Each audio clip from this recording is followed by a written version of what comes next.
everybody. Welcome to another week of the Hell of a Way News Roundup. We've got news, we've got highluxes, we've got letters from POWs. We've got too much stuff to get to, so let's just go ahead and get to it. We're going to start out here. Biden signs executive order changing how military handles serious criminal cases, including sexual assault. This is from Nicholas Slayton over at Task and Purpose. This change... And this change was going to go into effect in January. Biden signed the executive order to get it going faster. This has been kind of a long time coming as one of the big changes to military justice that's happening. Is basically what this does is that if you are sexually assaulted or any of these other serious criminal cases, rather than it staying like, okay, the command has to go and do all of this where they have to get they have to get sworn statements, they have to get information, they have to get this, that, and the other thing. They're taking that away from the command and putting it into this third party that they're building for it. This and a government third party, not like somebody who's been contracted to do it or anything like that. This is and the reason why I say this is a long time coming and really is necessary is because one, when you're prosecuting stuff and you're investigating stuff like on that kind of level, because like look, CID is not necessarily coming through for sexual assaults, depending, but a lot of times that's handled by at the command level, or at least the investigation. A lot of parts of the investigation, even if CID, which is the Criminal Investigation Division, it's the FBI of the Army or some shit like that. It's like the fucking, like, you've got your MPs, which are bad, and then you've got your CID, which is even worse. They don't have to wear uniforms. They get to wear khakis, and they're real fucking smug about it. Anyway, so because a lot of that is handled at the command staff level, it can be mishandled because commanders get busy. Commanders are dickheads. Commanders don't know what the fuck they're doing. Like, every command staff is different. So your mileage may have varied from command to command. If you have a crime to report, under Captain Jones, and he takes care, oh yeah, let's make sure you take care of it. And the Captain Smith over here is a complete dipshit and he doesn't care. Or he, is 26 and is like, what were you wearing? He could be a fucking dumbass, and you don't have control over that. That's the command. That's who is going to be kind of in charge of some of this stuff. So this takes a lot of that out of their hands and gives it to a different investigatory body. So there's a lot of people, and all of them, mostly the worst people in the world, who are upset about this. They're upset because, I don't know, because they don't like having power taken away from them. We should be handling this within the military. You can't, though. Like, sexual assault and sexual harassment reports are way up over the last 10 years. You got to do something different. And considering how much politicians are just screaming about the woke army and shit like that, I don't really believe that any of these people who are upset about this really have the best intentions of the soldiers involved. I really feel like it comes down to power and not wanting that taken away from them because they're fucking commanders or because they're dickheads. Also, when we're talking about officers, because they're an asshole, always 100% acceptable and probably true. All right, so next up. Lawmakers urge defense leaders to send Bo Bergdahl to trial again. Dear fucking God. Leave that boy alone. I don't give a shit about what you think about anything that he did. There's a dumbass, there's a traitor, whatever. That man was tortured by the Taliban for 5 fucking years. What is this even gonna do? Even when he was convicted, he wasn't going to jail because they're like, oh well, yeah, you're tortured by the Taliban. So I mean that's kind of jail. You were a dumbass. Whether you believe his story, like I 100% do. He was a dumbass, but that's not a reason to send him back to. Look, I know because you're a dumbass is not a reason to get out of prison. But again, tortured for 5 years. He deserted. Fine, whatever. if that's what you want to call it. It sounded more like a dumbass doing some dumbass shit. God forbid a PFC do something that doesn't piss everybody off. Now, there's also a lot of arguments. People got hurt. People got killed looking for him. From what I have heard and what I have read, is not considered that anybody was killed in searching for him. Some people may have gotten wounded. There were certainly, and it depends on who you talk to, because like if you talk to some of the people who were on the ground during a lot of the nitty gritty that was going on around that time, you're gonna find that like that Bo Bergdahl being missing was kind of used as an excuse for some other things. It's and I mean that like not in some clandestine CIA kind of thing. I just mean like units putting down Bo Bergdahl as an excuse for one thing or another. I'm not accusing anybody, and I'm certainly not saying that there weren't a lot of people out there who were looking for him. And there's a lot of high intense situations. A lot of fucking people probably did get hurt that didn't need to get hurt. Whatever. He was tortured by the fucking Taliban for 5 years. Leave the boy alone. Of course, it's all the worst people. Dan Crenshaw wants to, and I don't even know like what. Again, he didn't get jail time. He got convicted like 17 years ago. The whole thing was vacated because the judge that convicted him apparently was like, because Trump was big on fuck Bo Bergdahl.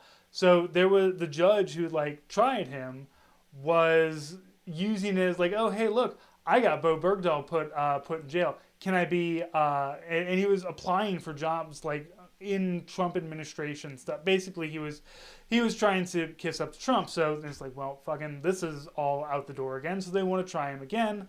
And like, Jesus Christ, like again, you're not going to get anything out of it. It was he got time served for being tortured by the Taliban, and like a $10,000 fine. I don't know how those fines work. I don't know who has to pay them. But once again, just fucking let it go. Like, Jesus Christ, it was 2009. Like, he was a dumbass. That's all that needs to be said about it. If you do want to read more about Bo Bergdahl, though, Matt Farwell, who is Hunt Clancy on Twitter, Hunt for Tom Clancy, great guy. He wrote a book called American Cipher, Cipher, that goes into a lot of what was happening on the ground and also a lot of Bo's back, his history, what his family was doing while he was a POW. So, which I highly recommend. Like, I don't mean leave him alone as in let's everybody forget about it, because it's a very like after the fact. If you're a military nerd, and I'm sure that like if you have been keeping up with us a lot, you might be. It's a really great really great look into everything. A very fair look at it. Nate was in the same, I think, battalion or something along those lines as Bo when he went missing. So it is a very interesting story, but just leave him the fuck alone. All right, and finally, the hard news. Dodge is no longer going to be selling Challengers and Chargers. So if you are 17 years old and you've been looking forward to joining the military, now is the time, because these are the last ones. No more after this. Caveat: no more gas.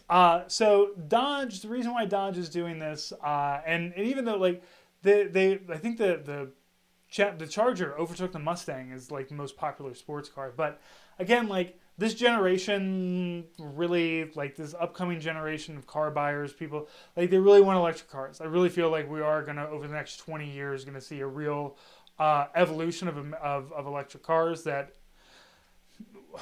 whatever your argument is for or against them, I think it's pretty great. I love plugging my car into my garage. It's phenomenal. So these will probably come back in a electric car kind of way, but for right now they're cutting them out as American muscle car, because Dodge really just is really committed. So if you want to say that Dodge went woke, sure. Or Dodge is just doing a capitalism and is like, because here's the thing. If you sell these things to a bunch of privates at a 25% markup,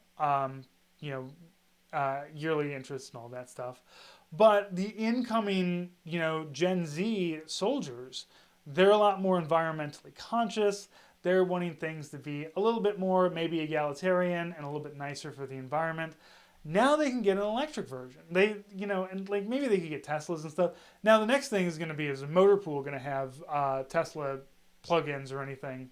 Maybe, we'll see. I will say there is a base in California, Fort Hunter Liggett, that their motor pool has a covering of solar panels over it. So keeps the vehicles underneath in the shade, pulls electricity from the top. It's great. Hunter Liggett's had a whole like we're becoming a zero emission kind of base, and from what I've seen, they've done pretty well at it. It's been a long time since I've been back there, but the solar panels were really great. Anyway, point being, you got to change with the times. You've got to update your style, your sophistication. I would like them to come back. Honestly, I don't like this current like look of cars. It's too bubbly. Like that's the only way that I can. I like the sleek straight lines. And maybe it's 100% it's nostalgia talking, but like that like Mustang, that the 91, 92 Mustang. I don't know. It just had a fucking look to it. My sister had a busted up 91 Mustang, and it's I fucking love. I hated and loved that car so much. But anyway, sleek lines. That's what we're talking about. I'm not that much of a car guy, so I don't get really into it. But I thought this was really interesting, just because this is the meme: is that you join the military, you go down the street from your first base, you buy a Dodge Charger for $30,000, no money down, and 25% APR on it, and then you slowly go insane and have 7 divorces over the next 4 years, as you do. So that's the news that we have for today. Let's go ahead and move on to our next segment. All right, so next segment, we're bringing back a Hilux. Maybe I don't do these once a week, but the technical of the month, perhaps. I haven't done one of these in about a month, so I saw this picture, and it's a Hilux, so immediately, 100 points there. But I think one of the things that I love about this is that rocket pods being attached to the top of a truck is nothing new. They're S8 rocket pods. They're unguided. Those are basically tubes. There's nothing fancy about them. They're tubes. You take your rocket, you shove them into the tube, and then there's some kind of ignition. You point it in the general direction of shit you want to fuck up, and you hit the fuck that shit up button. They all go shooting off. These rockets are great because they're cheap. They're easy to maintain. They are easy to reload. You just run back out and shove some more on in there and point it in a new direction. But something that I is always interesting to me is my own biases, because I saw Russians doing this and I was like, you motherfuckers, look at you. You can't even, these Russians, all their shit's already blown up, and now they got to resort to putting unguided rocket pods from their shot down helicopters on top of a Hilux. But when I see the Ukrainians do it, that's some good shit. That's that underdog shit, man. And it's a little underdog stuff. But I will say there's been a lot, like the Ukraine Russia war has shown us a lot of really interesting technicals, to say the least. However, Syria really reigns supreme in putting a gun on some shit. But this is great. I saw this Ukrainian Hilux armed with 2 S8 unguided rocket pods. How can you not love it? And I bring this up because I also want to talk about, I started watching Twisted Metal. That's on Peacock. Now, if you are not old and dying like I am, you might not remember Twisted Metal, the video game. It was a PlayStation game back in the mid-90s. The one I played a lot of was Twisted Metal 2. Went all around the world. But basically, it has a mode for, like a story mode, which is drive around and fuck up other cars. And then you could just do against your buddies. And so I never had a PlayStation. My parents didn't love me, but my friends had a PlayStation. So we would go up there, but there's like 4 of us. We'd all play. We played Twisted Metal all fucking night. This is a TV show that is full of nothing but technicals. Everything in it is a technical because everything in it is a car that somebody has put guns on. That is the whole, like, the entire plot of Twisted Metal is this guy Calypso he's like, I'm gonna get all the strongest drivers with the biggest guns on their cars. I don't know, and you're all gonna fight, and then whoever wins gets their greatest wish. And it could be, and it could be anything. So, the TV show, I've only watched 2 episodes so far. TV show, I like it. I'm not going to tell you it's high art. It's funnier. Mad Max. Some of you are going to find it cringy. I don't know. I like it. I like Anthony Mackie. That Sweet Tooth is played by Samoa Joe, but voiced by Will Arnett, and does very well with it. So highly recommend checking out Twisted Metal. Highly recommend also putting Rocket Pods on your Hilux if you manage to get one home.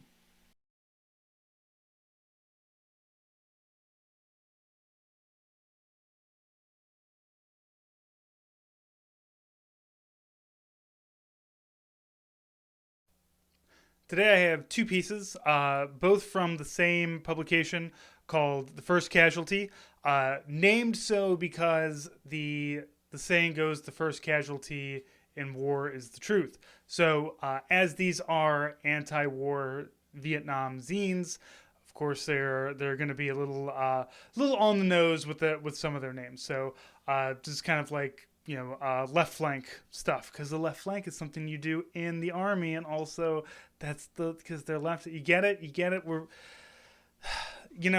They're trying. That's what's important. So this was one of those more well laid out, established ones. However, no advertisements in it. So it operates in that this is specifically for being anti-war, and then once the war's over, there's really no use for it anymore. However, it is being run by people who care, but also like have resources to get something laid out properly, make it look good, get editors, things like that. So it's above somebody's typed out manifesto newsletter, which a lot of these are, but slightly below the one that has the back page for the massages and the cool camera lenses and whatnot. So this first one is called "Cut Off the Ear or You're a Queer." Hitler. Jesus Christ. Okay, Hitler referred to his people as a superior race. We saw racism in Vietnam, and we know firsthand what it has caused. However, we are plagued with another disease, a disease which affects even the most oppressed ethnic minorities. That disease is called sexism. The calamitous results of this kind of elitist mentality does not have to be expounded upon. Tragically, far too many Americans have picked up on this same philosophy. For too many years, the only accepted mode was white, Christian, middle-class, heterosexual. The 1970s cisgendered sissies. Fortunately, with the emergence of a new consciousness, many of our brothers and sisters have seen through this deleterious rhetoric. So this guy, calamitous and deleterious, were 3 paragraphs in. I just have to say, it's very funny to me that even 50 years ago, leftists were being really annoying with their dick stuck in a thesaurus. So I love it. Deleterious. I was pissed off the first time I saw that word, and now I really like saying deleterious. So I will be, my own dick inside of a thesaurus with deleterious. But otherwise, a lot of big words being used. Unlike racism, sexism has not been made a focal point in a relationship to the military, war, and Vietnam.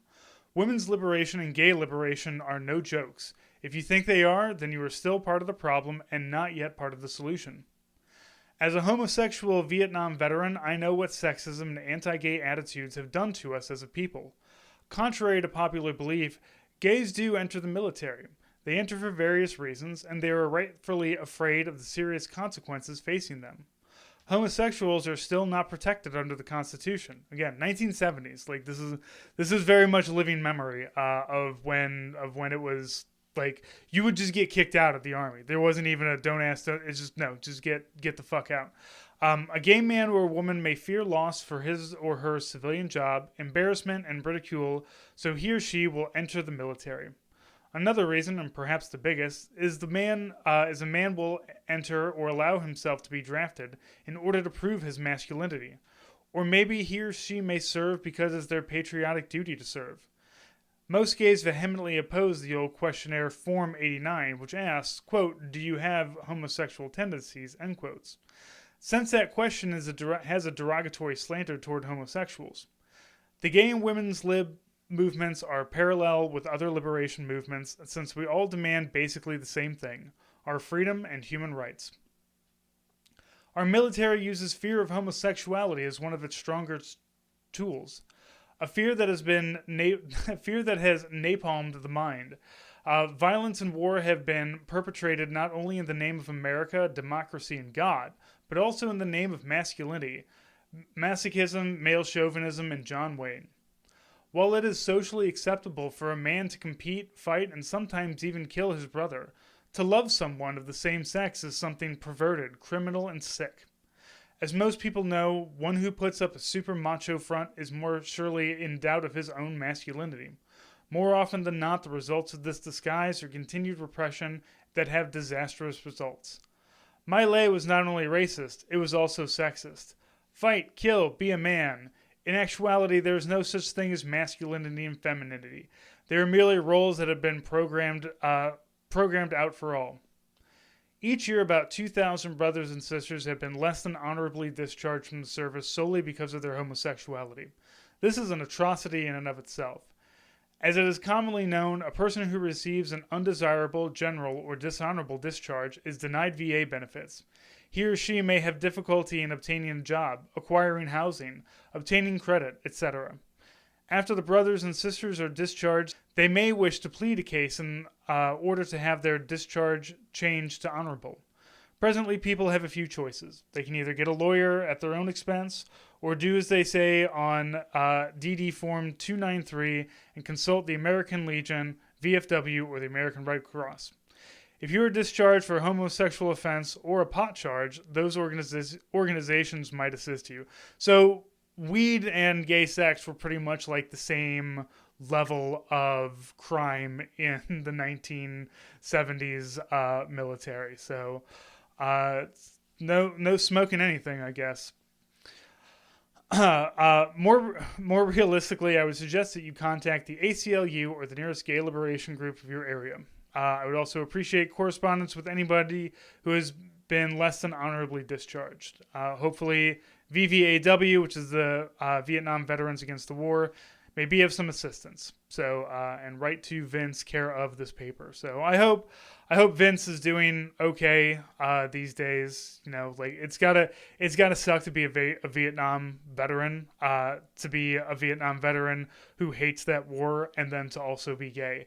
Like that's just like I understand how easy of a life I have it being as it said, the straight white Christian middle class male. Like I understand. Like this just and this is why I like reading these things, because this is a perspective that I don't get very often, especially something from 50 years ago. So hopefully you guys like that too. I'm gonna find more. There's a couple of them that are actually written by all women, I believe, as well. Like some of these publications. And in the past, I have read from publications that came out in like the 1700s that was just stuff from women, which was some pretty like it's crazy to read. Not like as an insult to the women, but it's just that we think of people in the 1700s as not being very smart, but these all the people writing stuff down. I'm rambling. Anyway, we're going to be doing more of these discussions and these readings. As I said, we have a second one, so let's go ahead and get to that. So this next piece is a open letter to Richard Nixon that was written by John Young, who was a prisoner of war between 1968 and 1973. And he wrote this while he was a prisoner of war. So some interesting things about John Young and this whole thing, because that thing is like this. You always get that like, fuck, is this guy like a collaborator? Like, because look, one way or the other, like I would hate to like, oh, let's read about this guy who like betrayed people to get them killed, to get his own side killed, but he didn't do that. This guy, at least as far as I can tell, this guy was very funny because he essentially, so in a prisoner of war camp, the people who are taken captured, you basically fall to your military rank. So you fall to whoever's the highest ranking officer, NCO or whatever. That's the person that's in charge or whatever. And then everybody else falls, in the same ranks that they are below that. So, and a lot of times that's why prisoner of wars, POW camps, separate officers and enlisted, because like that's enlisted can't really, the officers got the ideas, the enlisted people execute the ideas. You take one side away from both of that, but there's some great NCOs that can do that, but still you do also the same thing. You keep the NCOs away from the lower enlisted. Anyway, so these guys were there was a handful of people in the camp who just refused to participate in anything that was going on. And I mean, like, refuse to participate in doing what it takes to just run a prison camp. Like, you don't just sit around. Like, you still have to do stuff. It is what it is. Every prison camp has put the prisoners to work in one way, shape, or form, even just to maintain the camp itself. Like, if you've got 500 people living in an area, you got to make sure somebody is taking the shit out, because 500 people taking the shit every day, that's got to go somewhere. You got to make sure that people are doing stuff like that. You got to maintain the kind of thing. These guys like, fuck that, we're not going to do that. So here's a quote from John Young. I cannot support the killing of innocent Vietnamese men, women, and children, or the destruction of their beautiful their country. My conscience tells me it's wrong to kill. The Bible tells me it's wrong. And more importantly, my mother and father have taught me it's wrong to kill or harm.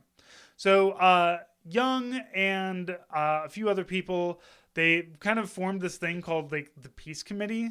And they basically just refused to they were protesting the Vietnam War while they were in a POW camp. And at one point in time, according to this New York Times article I've been reading about it, at one point they kind of bunked the Peace Committee with some pilots that the Vietnamese had shot down, and they immediately started fighting with each other because these guys are pilots. They're hot shit. They're all about flying around and doing hot shit pilot stuff. They're not immediately going to be like, oh good, we're with the hippies. So it's very funny, and they wanted to charge these guys when they came back, but the what they were going to be charged with were being dicks, basically. And that's, they were, as I said, protesting the Vietnam. They were doing what, people here in America at the time on the bases were doing to sabotage stuff, but they were just doing it in a prisoner of war camp. And it's guys, it's fine. I get it. That you're against the Vietnam War, but we're all prisoners of war here. Nobody's fighting a war. You can just be like, look, I'm not going to participate in any breakout stuff, maybe, but other than that, just leave me alone. But no, these guys, that's not how they roll. So we start. To the President of the United States, Richard M. Nixon, care of the White House, Washington, D.C. Mr. President, I have served in Vietnam, and in doing so, I was wounded, like so many other Americans that have served in Vietnam. I was wounded 3.5 years ago, and I'm still in Vietnam today. Yet, Mr. President, I have been captured by the Liberation Armed Forces of Vietnam. Mr. President, I, like so many Americans, have fought for your policies and your predecessors' policies. Policies that I and they never really understood. Well, Mr. President, for a long time now, I've had my own ideas of why the administration is involved in Indochina. And these ideas are, the U.S. government is trying to dominate the world. The U.S. is trying to obtain its goals by stepping on any country and by killing anyone that gets in its way. This is American democracy according to the administration and the monopolies that prop it up. This is something that I do not want to support. I no longer want to fight for you or anyone like you. In fact, I won't ever again fight for you or your kind of American democracy. I will, and I stress, I will fight for my real American people and country, not you, Mr. President, because you don't represent real America. If you wholeheartedly believe in your own policy, come to Vietnam, Mr. President, and take my place. I'm not going to support you and your policies, Mr. President. According to the Constitution, I have the right to speak out against you and your policies if you and they are leading our country astray. And for sure, you and your policies have led our country astray. The Vietnam War is just one proof of what I have just stated, Mr. President. I am acting on what I have seen and what my conscience has told me to do. I can no longer support the killing of innocent Vietnamese men, women, and children, or the destruction of their beautiful country. My conscience tells me it's wrong to kill or harm anyone. The Bible tells us it's wrong. The laws of the United States say it's wrong. Most importantly, my mother and father have taught me that it's wrong to kill or harm anyone. I was blinded by lies. I've killed innocent people and I have helped to destroy their country that they love so much. I am ashamed, Mr. President, so ashamed that I can no longer call myself an American. I've shed my blood for you and your completely wrong policies. Mr. President, I would like to talk to you personally, but because of you and your administration's policies of repression and persecution, I would never get the chance to exercise my civil rights that are guaranteed to me under the Constitution of the United States. Look, man, I don't think there's anything in the Constitution that says you get a face-to-face with the president whenever you want, but, go fucking wild. You are a POW. You should get a little something. It's a fact that you or one of your followers would have me locked up because I am doing the rightful thing according to the Constitution and my conscience. Do you think it's right for me to fear my own government? Do you think it's wrong to try and end an unjust war, especially when it goes against the American people's will? When it only benefits a few rich people? Now you know what I'm talking about. Your war is only benefiting for people in the United States. I, like so many other captured servicemen, have taken it upon myself to unilaterally help bring an end to this war. Because of the pressure and influence that you have exerted on your followers, I would be considered a traitor. I would be tried under the unconstitutional military laws. However, we love our country and people, and I think we love them more than you do. And this is why I have chosen to stay on until our country is set right again. That's John Young, POW, sending. I don't know where that letter was sent to, but that is interesting that he's just doing these open letters from a POW camp inside of Vietnam. As I said earlier, it didn't seem like he's doing kind of collaboration stuff, but I mean, maybe this kind of is. That's up for you to decide. It sounds mostly like he got shot and was like, "Fuck this noise. All this is stupid bullshit," which like I also can think probably happened. But I mean, that can happen without it necessarily turning into I'm going to be an open collaborator with the Vietnamese. I don't think that that's what happened here. Okay, and this will be our last segment. This is kind of new, trying it out. It's called Hey Dad. Now, we do this on the podcast. We do have a bunch of questions that have already been sent in, and we kind of pull from that. But this, basically, I asked the Discord if you are a Patreon member for us or for Lions Led by Donkeys, which is Joe Kasabian's podcast, you get access to the Discord. So you can go in there. I'm in there. I know Joe's in there all the time. Nate, not really, but me and Joe fart around in there a bunch, so you can come talk to us. We ask questions. Joe also does his questions for the Legion, which you can be in the Discord and you can ask questions for that. So today's question is, hey Dad, I want to get into gardening, but there's so much goddamn information out there. What's the best stuff to start planting to get the swing of things? I did have to kind of think on this one because I had to think back on what my first gardens were like. And I really didn't start gardening until I bought my last house, basically. So I lived in apartments all the time. And then in 2011, my wife and I bought a house. And that's when she and I were like, oh, we have this house. We own it. We can do whatever the fuck we want with the inside or the outside. So what do we want to do with it? So we did a lot of experimental stuff. We started using these keyhole gardens. Currently our garden we sold that house. We moved to the house we're in now for the last 3 years. We have a whole bird area out front that's basically seeded by bird seed. So there's a lot of sunflowers. I have bulbs and gladiolas, all kinds of stuff in there. Um, but that's all complicated. It's all very complicated. But honestly, I didn't get there like by reading. I didn't get there but with that nerd shit. I got there by doing. And the big thing is the first question you have to ask is, what do you want to do? What do you want to grow? What do you want to garden for? And that could be all kinds of things. You could say, I want to grow fruits and vegetables.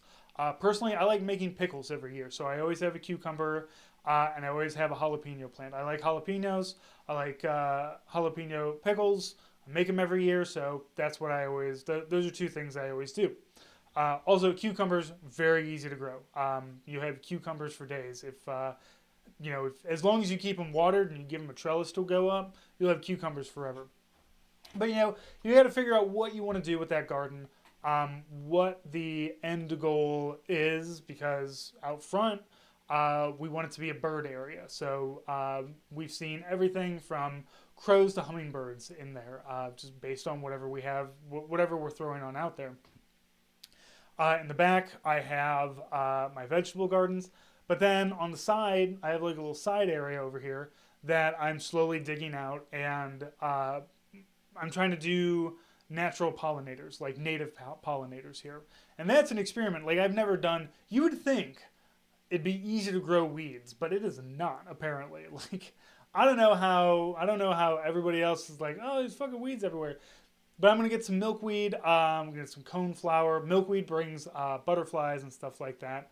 Coneflowers is I love bees. I'm always all about feeding the bees and feeding whatever wants to eat around the neighborhood. So that's what I have like 3 different gardens to do 3 different things. And I'm planning. I have been kind of mulling a 4th thing in my head. So and those are all like I'm experimenting. I'm having fun with it. I'm doing different things to see what works. But the first question you have to ask is, what do you want to do it with? And then you have to ask, what space do you have to do this with? If you have, are you in an apartment? Are you working with boxes? Are you working with, like, do you have an outside area that you can till up and add some stuff to? Because, like, it is gardening, like, it's hard. You have to know stuff about like how much nitrogen is in your soil. If you're doing composting, like, are you rotating your compost enough? I fucking certainly don't. And that's another thing. How much time do you have to devote to it? Because I just spent 2 hours like mowing and clearing a whole bunch of stuff out of the front yard because it's been so hot, and I've also been lazy. But you do have to clean it up. Like I still have there's even when you're growing quote weeds, there's stuff you don't want in there. All the creeping vines and the stuff that like climbs up stuff. You gotta clear that stuff out. So I would say that the best stuff to start planting to get the swing of things is go to your local nursery, or you can even go to a hardware store. Lowe's always has this stuff. It's a little late. It's summer, August, so you can get some fall stuff. Certainly, I'll tell you what, something that I love planting bulbs because I always forget about them and they're fun little surprises. Right now is great time for bulb planting. And bulb planting is all the irises and stuff like that.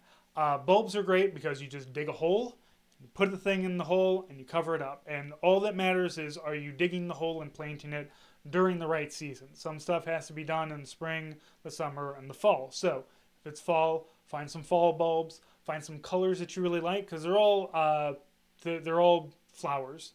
Find stuff that you like and throw it in and see how it goes. And don't be afraid to like do something and be like, I don't like that. Like I pulled half of those gladiolas. And to be fair, gladiolas really spread, so you got to pare them down. But I pull stuff all the time. Bulbs aren't that expensive. If I want to do something else out front, I want to, let's get rid of this stuff and do some different colors or do something more interesting, or I want to do bulbs up this hill or something. they grow very easily almost anywhere, and they don't really require a whole lot of maintenance. Like once the bolt, like they'll throw up all this greenery, but like once the flowers are done, you just run over it with your lawnmower, and it'll come back next year. It'll be fine. Like, oh, you're done being pretty, mow it down, let all the mulch sit on top of it. It'll be fine. And it'll come back next year. It'll probably expand. You'll probably get more. Like I said, twice as many gladiolas this year as I had last year. So had to tear some of that shit out. So don't be afraid to make mistakes. Um, know what figure out what you want to grow. I suggest buying stuff that's established. Buy buy a hanging basket and something that you like, and just see how long it lasts. Like, can you keep that alive for a while? And I say those because hanging baskets, anything in a pot is always going to require. Geez, I'm making this really complicated. I understand, but anything in a pot is going to require more attention because the only water it gets is in that pot. If you have something buried in the ground, it stays. It can last a little bit longer without needing to be watered. Is what I'm getting at. So, something like that, something that's kind of easy, something that's already blooming, something that will come back next year, so you can make sure that, I've got it, I can store it, and I can bring it back to life next year while it goes into its dormancy. Or if it doesn't, you fucking toss it and you buy another one. It's fine. It's perfectly fine. I know a lot of people get discouraged because they're like, I don't have a green thumb. Everything I buy dies. You know what? There might be some basic research. Maybe you're overwatering stuff. Maybe you're underwatering some stuff. But also, maybe you just haven't found the thing that you like growing. Because I know that I tend to my garden because I'm pulling stuff off of it that I want. I take care of the pollinators garden because I want the pollinators to have what they need. I take care of the vegetable garden. I want the vegetables, So you got to find, if it's going to be a hobby, and it's a great hobby, 100%. I think you should do it. Everybody should have a little something growing somewhere. But if you want to do it, figure out what you want to do, figure out what you want, and just do it. Just try it out. Definitely do a little bit of research. But the thing is that when you're working on something that you want to work on, you do the research because you're like, okay, how, next year, I didn't get to it this year. Next year, I want to try Three Sisters planting, which is the Native American crops. How they would do it was that they would have corn, which would go up, and then they would have squash, which would kind of would do kind of a covering thing. And what is the other? Is that beans? Beans that would climb up the beans would climb up the corn stalks, and the squash stays on the ground, keeps it shaded, keeps everything nice, and that helps with water retention. So if the dirt is shaded by all the squash leaves, because squash leaves are big, that takes care of it. They all work really well together. They all help each other, and you can go and you can just pull everything off. So that's something I want to try. I will probably fuck it up the first time, maybe. But corn's easy to grow. Squash is easy to grow. Beans are fairly easy to grow. It's just going to require some trial and error. And I'm 40 years old. My father is 80 years old, and my father is a master gardener. I don't know if that means anything outside of St. Louis, but it is like I think it's a nationwide thing. But you got to go through a lot of classes and courses and stuff like that. And he's done volunteer gardening for as long as I can remember, since I was a kid. So I've been around gardening, and I picked up a lot of stuff, but not much, because when I was a teenager, I didn't want to garden. Like I said, I didn't really start gardening until I was in my late 20s, early 30s. So my father was very excited too, because my older brother and sister really don't.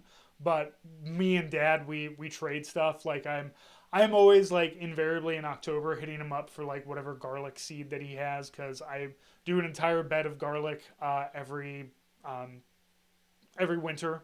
I plant it in October.